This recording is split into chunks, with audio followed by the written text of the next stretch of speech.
Sixers fans, welcome back. Ben Simmons, how about him? Let's talk Sixers Jazz. I got the box score in front of me. I live streamed the game last night.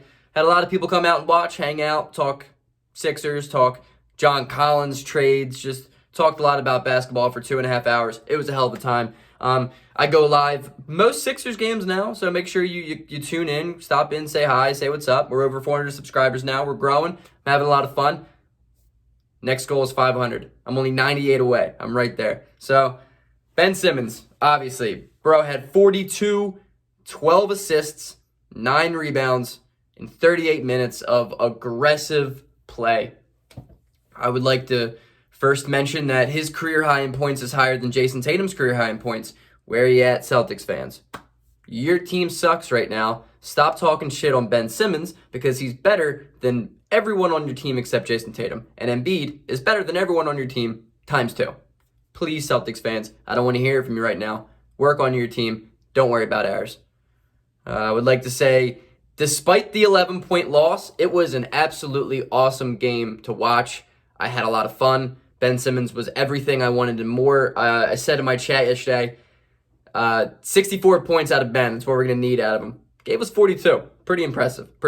I said we needed 25 plus and 15 shots, and he destroyed both of those expectations. I don't know why. Look, I'm not going to sit here and be like, I want this Ben Simmons every single game, because that's unrealistic to ask for any player. You know, I'm not asking Ben Simmons to go out and get 42 points every single night. But what I'm asking of Ben Simmons is use that aggressiveness and try to maintain that aggressiveness every single game, throughout every single game. You are an easy, at least 24 point per game scorer per night. I don't want to see you giving us 13, 14, 15 points. I don't want to see that shit because that's beneath you. You have the ability to give us 25 every single night. Go out and do it. Be aggressive. Be aggressive. Why? I'm not asking you to go out and give us 40. I'm asking you to be aggressive. And I know maybe this is a turning of the tables, right? Maybe this is Ben Simmons breaking out. But I got to see more. I got to see consistent aggressiveness to believe it. And I know offensively he's a different player when Embiid's off the court. And it was his game last night. It was his team last night. He had the ability to do whatever the hell he wanted to do. I get that. I do.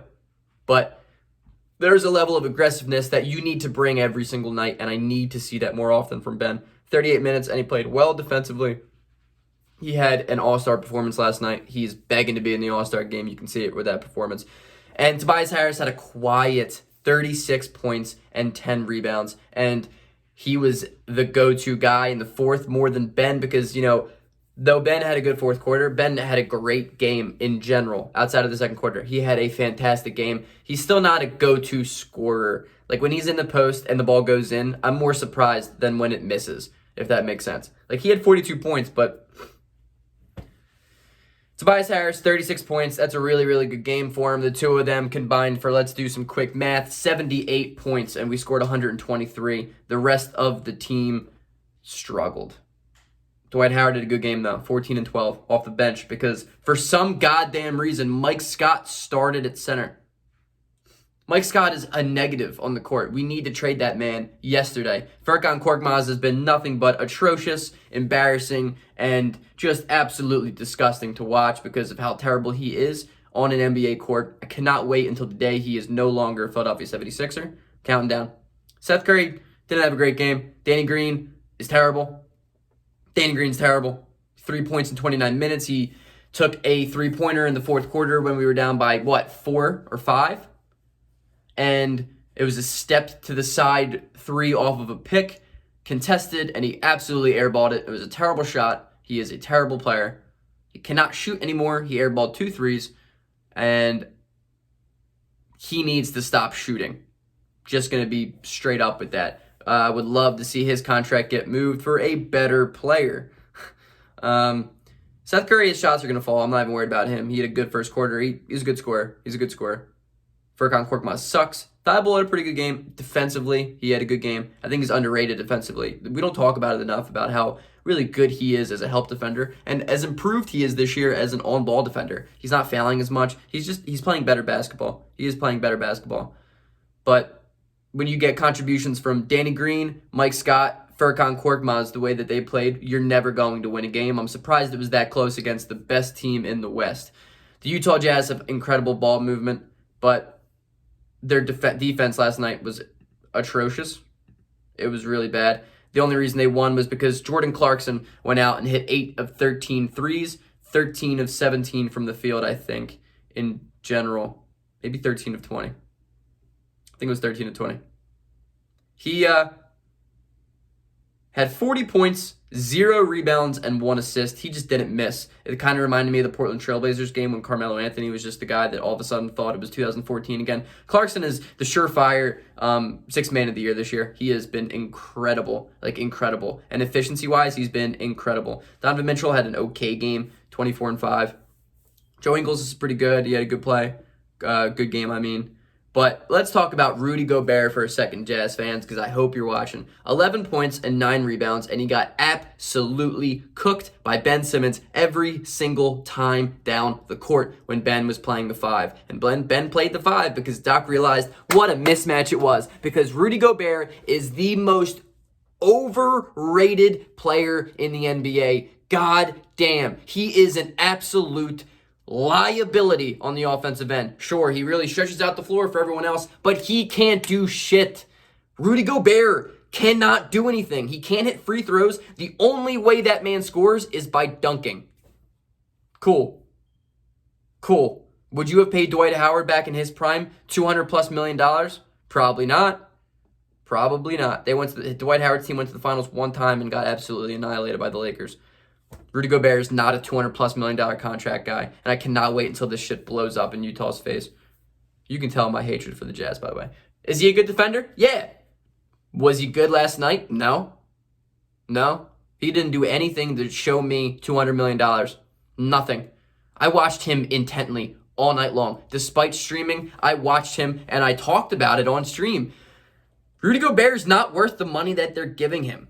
I don't understand. The only reason the Jazz are so good so far this year is because the rest of their team and their wing depth and the whole entire team is just lethal from 3. Donovan Mitchell has been the man. Royce O'Neal went 0 for 4 from 3, 0 for 5 from 3 until the fourth quarter, and he hit 2 huge threes. What